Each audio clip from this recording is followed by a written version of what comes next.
Okay, so welcome to everyone.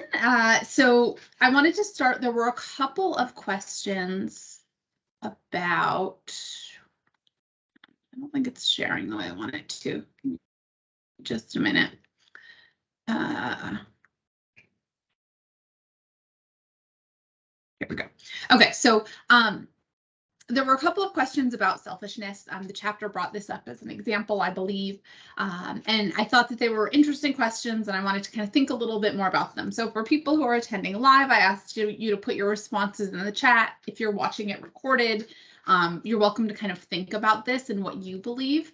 It seems like most people who are here are thinking that yes, humans are kind of intrinsically selfish. They're kind of evolutionary reasons. So somebody brought up this idea of survival and reproduction, and there are reasons to be kind of selfish in terms of putting yourself first to be more likely to survive. So I think that that makes sense. And let's see. So it's about self-preservation, somebody says. And so this suggests that we have, this is kind of consistent with the story that the textbook told, that we have this kind of innate drive to protect ourselves, which makes sense evolutionarily. And so the book says that selfishness is an example of kind of nature says go, because of this evolution, and culture says stop. And so we have these kind of cultural drives or things that motivate us to consider others first. So I think that in general, this is true. Also, I think there are some kind of maybe cultural movements to kind of take care of yourself, which I don't think are necessarily bad, but I do think they can kind of the shift. There can be a shift in terms of these cultural rules, and some of that came up in the discussion forum too. Somebody also asked about the self kind of being the in-between between this natural biological selfishness and then the cultural, the social consciousness of you need to put others first. And what happens when you don't have that balance between those intrinsic drives and the cultural expectations. And I think what happens is you can end up with someone who is either entirely driven by this like selfish nature. So if we think of like people who have narcissistic personality traits, they value themselves above everyone else. And so you might think about them as someone who is kind of all on the side of that nature-driven selfishness, versus someone who has kind of too much of that culture says stop and is entirely driven by their cultural expectations. So thinking about someone who's so worried about what everyone else is thinking that they don't take care of themselves. I think as a parent, I think of this as kind of some of the cultural expectations for parents and mothers in particular, that they're kind of sacrificing themselves to take care of their kids. And so I could see that as an example of being way too driven by that culture says stop and not kind of taking care of yourself. Okay, so thank you for all your thoughts on that. There were some really great discussion forum posts on this as well. So if you haven't gone back and read them all, you all had some great examples that kind of highlight how culture might say stop to this and other issues. So this is our live lecture. I will do these kind of as needed. So each time we have one of those Q&A discussion forum posts, if there are a lot of questions or things that seem like they need to be addressed, then I will address them in some way. And if it seems like something that we might need a live lecture, this is pretty well attended. I never know with my asynchronous classes, so we got a good number of people here, so I may try it again. If there aren't a lot of questions, then I might not. We'll kind of play it by ear. If it's something that you really feel is helpful or need, feel free to send me an email with feedback. But basically what I've done for this lecture is I've taken a look at all your questions from the Q&A forum last week, and I kind of broke it up into questions about the class structure versus questions about the contents. So first I want to cover questions about the course, because there were a number of questions about structure and expectations and things like that. So several people asked about tests, and I'll talk about them next, but I also wanted to give kind of some general advice in terms of leading up to the test, how to approach the class. And I think this class can get tricky and can get overwhelming because even though it's really interesting, or maybe I'm biased, but I think it's a lot of fascinating information, there's a lot of information in the textbook. So you have to kind of find that balance in terms of covering things to the right amount so that you really understand it. So in terms of things that you can do to be successful, first, read the textbook. Use the outline and the key terms that are provided in the textbook to guide you, right? This is a good indicator of what's important, the definitions you need to know, and things like that. I won't give you a formal study guide, but the outline from the textbook and those PowerPoints essentially serve the same function as a study guide. And I recommend that as you're reading, you do things like look for key terms, make sure you understand the definitions. A good way to identify whether you can understand the definitions is see if you can come up with your own example. If you can't think of an example of an idea or a term, you probably don't really understand it. Also use the resources, the quizzes at the end of each section to test yourself and make sure you know it. One way that you might use the PowerPoints is to take notes as you're reading the chapter. There's a lot of evidence in psychology research that you get much more from active learning as opposed to passive learning. When you're reading a chapter in the textbook, passive learning is reading it and highlighting it because you're not really doing anything with the material. If you actually take notes, it will probably take you longer to read, but you will also process the information much better. So I'd really encourage you as you're reading the chapter to take your own notes, not just highlight, and then check your notes up against the PowerPoint and see how they line up. And so this can be a good way to see, are you actually identifying the important information and highlighting it? Another thing is as you're studying and preparing for your exams, rewrite your notes, write them in a more condensed outline. The more you're doing this actively and the more you're rewriting things, the more engaged you are with the material. Writing your own quiz questions is another way to kind of actively engage with the material and make sure that you understand it. And also watch the videos. I know there was a question about the videos. Use them. Watch the video examples. Use them to test your knowledge of the concepts. Make sure you understand how it relates to the concept in the chapter and kind of what it demonstrates. And the videos are fair game for the tests. So anything on Canvas can be on the tests. The textbook and the PowerPoint will be the bulk of it, but there will be questions on the videos as well. The only exception is for a few chapters there are optional resources, so those won't be on the tests, but anything else on Canvas could be. So in terms of the actual tests, there will be 40 multiple choice questions and then 10 points of short essay. Normally, I'll have 3 short essay questions. You will have an hour and 45 minutes. I think that's way longer than you need, but in previous semesters, it seemed like students were struggling with time. So that really should be plenty of time. You do only have one attempt though. Okay, I'll get to the short essay in just a minute. The tests are open book and open notes because they're online, but you need to work independently. They can include any material on Canvas, as I said. I really recommend that even though these are open book and open notes, though, you treat them as if they're an in-class test. Study before you go and take the test. You don't have enough time to look up every answer. You need to know your stuff before you go in. And again, do the active studying before you take the test with quizzing yourself. Also spreading out your study time, right? Don't wait until Sunday morning, read the chapters and study for 3 hours on Sunday morning and then take the test Sunday night. You're going to be much better off if you read the chapter on Monday, review your notes on Wednesday, do your discussion forum post, review again on Friday, and then take your test on Saturday. That distributed practice, there's a lot of evidence that that will be more successful. So test yourself, quiz yourself, and practice throughout the week. The short essay questions are very important. So they're 10 out of 50 points on your grade. So they're 20% of your grade.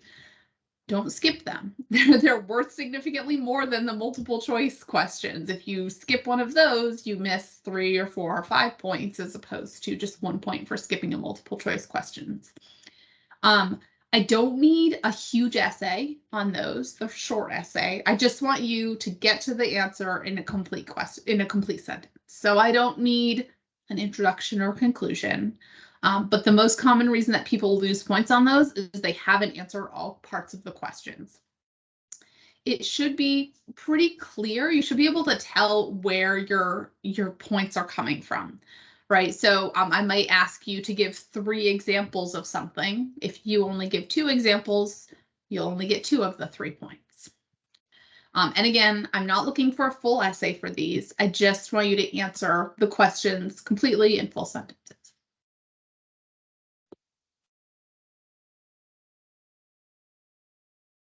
I had a quick Are there question. Sorry. Yeah, go ahead. You said notes and book. Does that include any materials available on Canvas during tests? Yeah. Okay. So I I just wanted mean, to you're verify. You taking. said that. I just wanted to verify that's what that meant. The way that you Yeah, said. you Sorry. can use any materials on Canvas. You can access all of your notes in your book. You just cannot work with someone else. Also, I assume this doesn't need to be said, but you also should not be copying and pasting from the internet. Plagiarism rules still apply to tests as well. Okay. Any other questions about the test? I'm sorry. I'm going to ask this because it may be a stupid question, but copying and pasting from the internet. But are you allowed to use the internet as guidance for your answers? I mean, would that be considered using outside source? Yeah. I mean, I can't prevent you from using the internet because you're taking this at Your home. preference, your preference or expectation is what I would I like to mean, know, not what you can stop me from doing. you should be able to do the test without using the internet Okay. because the test is going to, the test questions, and let me say this, back to my test slide, because you can use your books and you can use your notes, I'm not going to ask you to define things. You have the definition right in front of you. I'm going to ask you to apply. I'm going to ask you to think of examples. I'm going to give you an example and ask you to identify what are the independent and dependent variables, what type of study is it, things like that. So the internet probably won't be a hugely useful resource for you because it's really going to be about applying what you're learning. And that's why I was asking, because normally it wouldn't be something that, I would use, but if I don't understand a concept or I'm trying to re-examine a concept, I just want to make sure that it's valid and legal. If I have to look up something to understand it better, I'm not a copy and paste, but that's why I'm asking. I just want to make sure that if I use a source, it's legal and valid. That's all I'm asking. Yeah. Okay. Thank you. And I don't, I expect my expectations is you do the test with your book and your notes and nothing else. Again, I can't prevent you from using the internet, but I encourage you to just stick to those. You should be able to answer it with those. You definitely don't need to find like external sources. So on your discussion forum posts, there'll be a couple where I say, hey, go look on the internet and find an example of this. You don't need to and shouldn't be doing that for your test. It should all come from the material that I've already provided in the class. Roger. Thank you, ma'am. Other questions about the test?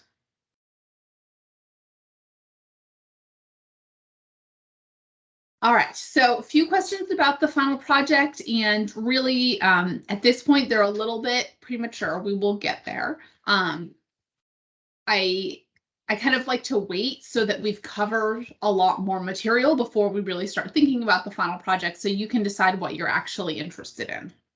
But the general idea is that rather than having you write a final paper, you're going to do kind of a final presentation. We're going to work on it throughout the semester, but most of the work, like I said, doesn't start until after we've covered a lot more material. So I think your first due dates for this are week 9. So like after the halfway point, you have a better sense of the content of the class and you'll be able to identify what is interesting to you. But I did post the rubric and assignment in our top general module on Canvas. And again, there will be smaller assignments. So you'll first propose a topic, then you'll find some articles, you'll summarize the articles, and then you'll work on actually putting it into the PowerPoint. And it's not up there yet, but I will post a video describing the assignment in more detail. The general idea is you're going to do a presentation. Since we're asynchronous most of the time, it's going to be a narrated PowerPoint presentation. And what I want you to do for this is I want you to pick a topic in social psychology that we've covered in class and review the literature on it. So kind of tell us what we know about it and then apply it to a real world concept. Okay, so maybe you want to focus on conformity. So you're interested in conformity and how that might apply to jury decisions. Your research is going to focus on conformity. And so you're going to find social psychology articles that are about conformity so that you can kind of lay out, here's what we know about conformity. Here are the things that affect it. And then you will apply that to jury decisions. So most of the work is going to focus on kind of research on defining the concept and kind of what we know. And then kind of the extension is going to be what you'll do individually or kind of how you apply it to the real world. So just kind of a heads up, last semester, I had students coming to me with really great, like real world things that they wanted to focus on, but they hadn't figured out what social psychology construct they wanted to focus on. I want you to start with the concept or the construct, the idea in social psychology. That's what you're going to do the research on, and then you'll apply it to the real world. So if you have ideas or you want feedback, feel free to sign up for a meeting with me or send me an email. But again, there will be more details as we get closer to these deadlines, but I want to give you guys a chance to kind of digest some of the information first. Questions on the final project?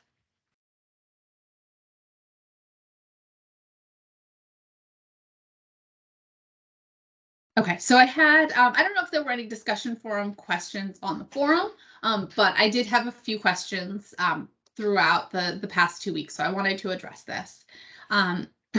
So generally for our discussion forums, they're asking you to either research an extension of the topics we're covering or bring in new evidence or apply what we've learned to a new situation. I will specify if you need to have external evidence.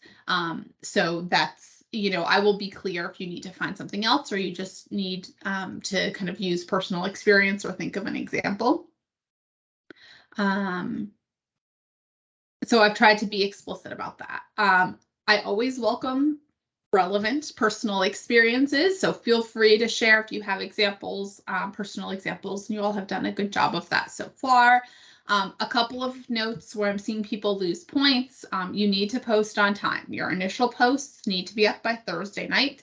And then you also need to make sure that those posts answer all parts of the question. So as you've seen, these discussion forum posts normally have multiple parts. And so you may lose points if you don't address all of the parts. And then you need to make sure that you're responding to 2 classmates. Those responses and that engagement is really important for understanding the material. And I think I'm seeing a lot of good responses so far. But my hope is that the content of this class is so interesting and you've got lots of good examples that you've come up with so far. Hopefully we can really continue to engage with each other on those forums. Also, these extra credit forum posts, the Q&A forums are optional. You don't have to participate, and you can get credit for either posting a question or posting a response. You can only earn 1 point, so you can post multiple times if you want, but 1 point is as many as you'll get, but you'll get credit for either responding or posting a question. But again, I'll go through those and make sure to give you some kind of response to each question. Questions on that?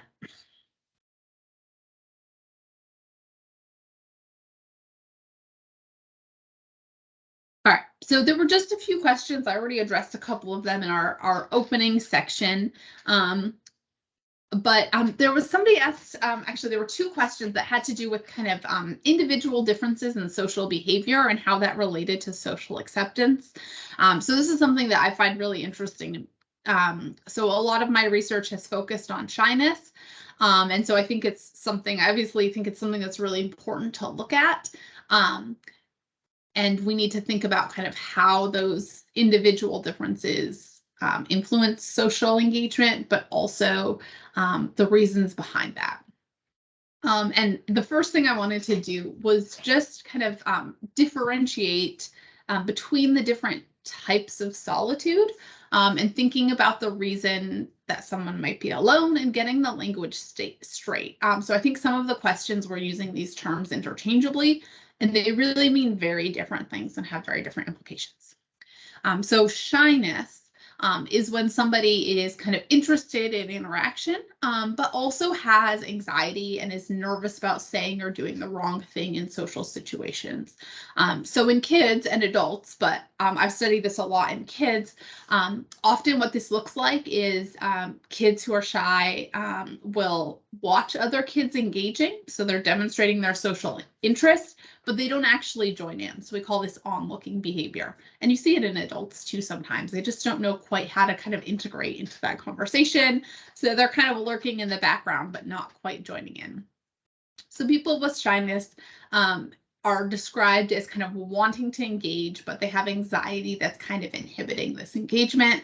So they have both kind of social approach motivations and social avoidance motivations. And I've got this conflict between that. Social anxiety is another term I think I saw on discussion forum, but that we see when we're talking about solitude. This is kind of a more extreme version of this.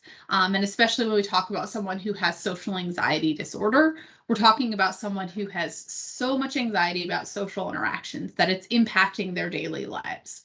So in kids, this might be school avoidance. In adults, it can be missing work and social situations because they're experiencing so much anxiety about this. So both shyness and social anxiety tend to have a lot in common. Like I said, they're sometimes seen as kind of social anxiety is seen as kind of an extreme of shyness. And these people generally do want to interact with others. So we see that individuals, particularly individuals with shyness, still can have good social relationships and can be accepted by some of their peers. But generally what we see, especially a lot of this research that I'm familiar with at least has been done in children, and what we see with shy kids is that they normally do have, they're as likely as other kids to have at least one close friend, but on average they have fewer friends. So shy kids may have one friend, but they don't have 6 friends. But so they're often able to engage in social interactions, but maybe not quite as skilled and may avoid larger social settings.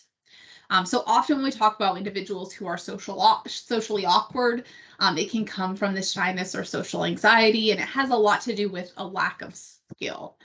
So sometimes this does translate into less acceptance. But this is different than asocial behavior. Oh, sorry. And the last thing I wanted to say about shyness and social anxiety is there are interventions. I think somebody had mentioned this in their questions. There are interventions that can help with social engagement. And so it can kind of teach shy individuals these social skills and help improve acceptance. There's some evidence, though, that there is a genetic component to this, so that can kind of play a role in determining this, but those interventions can really help. The other thing that was mentioned, or another thing that was mentioned, was asocial behavior. So people who are asocial can engage with other people effectively. They just would rather be alone. Okay, so if we're thinking about adult personality traits, this is kind of introversion. These individuals have what we describe as low social approach motivation, but also low avoidance motivation. So where shy individuals want to engage, but they also have a lot of anxiety about engaging, asocial individuals they'd kind of rather be alone. They don't have anxiety. They just would prefer to be alone. They're happy to do things alone. Um, so I think if we're thinking about kind of an evolutionary perspective, this doesn't necessarily hurt someone's survival chances, but it certainly could impact social acceptance. But again, these people don't tend to lack social skills. They just are happier being alone. Okay, and then the final one that somebody mentioned was antisocial behavior. And this is very different from the other three. The other three, we're talking about people who are solitary. When we talk about antisocial behavior, we're talking about behavior that basically works against society. So this is different from solitude. This is rule breaking, violating norms, hurting other people. So individuals who show a lot of antisocial behavior tend to have low social acceptance and be rejected by their peers because you don't want to be around someone who's being mean and violating the norms and things like that. In kids, we sometimes see these kids who find they're rejected by their kind of typical peers, but find a group of deviant peers that they hang out with. Basically they experience poor acceptance because other people don't like their behavior rather than a direct result of social skill. Although sometimes we see that these people lack social skills. But if we're talking about something like antisocial personality disorder, sometimes these people actually have very good social skills and just use them to manipulate people. So very different from solitude. Both can have an influence on acceptance. Okay. Any questions on that? That turned into a long rant, but I think it's an interesting topic, and I think it's relevant and important as we're thinking about individual differences, which we'll continue to come back to. Okay. And the last thing that I wanted to cover, and this was someone's question, but I wanted to kind of turn it around to you because I think it's a great question. And it had to do with how does culture evolve or change over time? So for those of you who are live, you can feel free to unmute or you can put your responses in the chat. But what makes culture change? Or do you believe that culture changes over time? What kinds of things could influence the changes in or create changes in kind of what culture says stop or what culture says go to? Anyone have any thoughts? There's a lot of things that affect culture and how culture changes over time. A lot of cultures it's religiously driven. A lot of cultures it's socially driven. America is more socially driven than almost any other country, and we tend to be fickle with our culture itself in a lot of ways has a fickleness that allows it to change more dramatically for much less dramatic reasons or much less expressive or even in some cases intelligent reasons.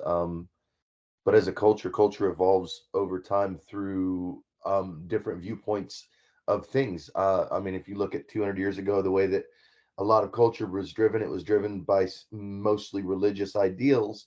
And as culture evolves, religion has become less stringent and controlling, whereas other things in our society have now become more important and at face value culturally controlling than say religion was, like I said, hundreds of years ago. So there's many different things that affect how culture evolves, but really I believe the biggest would be how people think. Yeah, I mean, you've made some great points. I love the comment about religion being important. I also really like you almost described another dimension of culture, which is how easily culture changes. And some cultures are very resistant to change and have these, decades old traditions that don't change. And some cultures might shift very easily. So I think you're absolutely right. Does anyone have any other thoughts on things that might influence evolution of culture over time?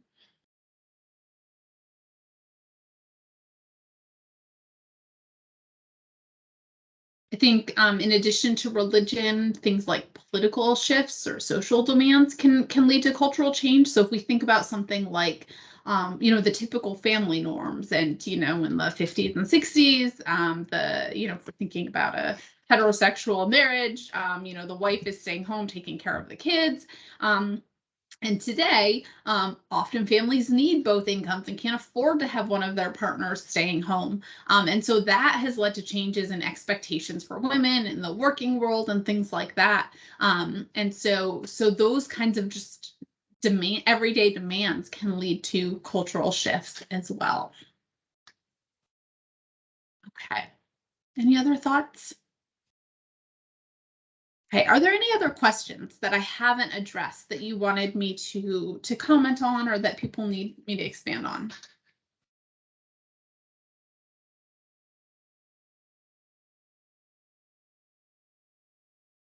All right, go ahead and stop recording.